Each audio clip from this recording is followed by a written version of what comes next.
Արդեն լրջագույն հայտարարություն է իրական մտահոգության առարկա։ Պատմության մեջ մենք արդեն ունենք օրինակ, երբ էներգետիկ պայմանավորվածությունը ի վերջո հանգեցրել է, ինչպես Ալեն Սիմոնյանն էր կանխատեսել, վերպետական միջազգային կառույցի ստեղծման։ Խոսքը եվրոպական ածխի և պողպատի համայնքի մասին է, որը հիմք դարձավ Եվրոպական միության ստեղծման համար։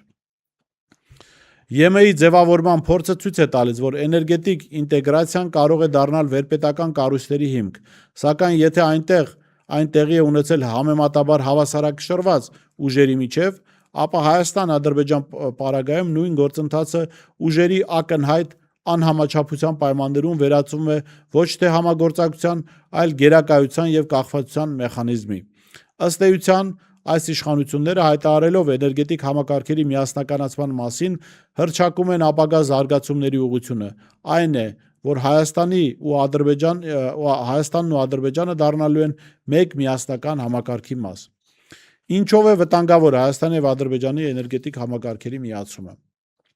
Հայաստանի և Ադրբեջանի էներգետիկ համակարգերի միավորումը պետք է դիտարկել ոչ թե փոխկապակցվածության, այլ ասիմետրիկ կախվածության մոդելով։ Դասական լիբերալ տեսությունը ենթադրում է, որ փոխկապակցվածությունը նվազեցնում է հակամարտության հավանականությունը, սակայն դա գործում է միայն այն դեպքում, երբ կողմերը համադրելի են ուժի, ինստիտուցիոնալ կայունության և ռազմաքաղաքական նպատակների մեջ։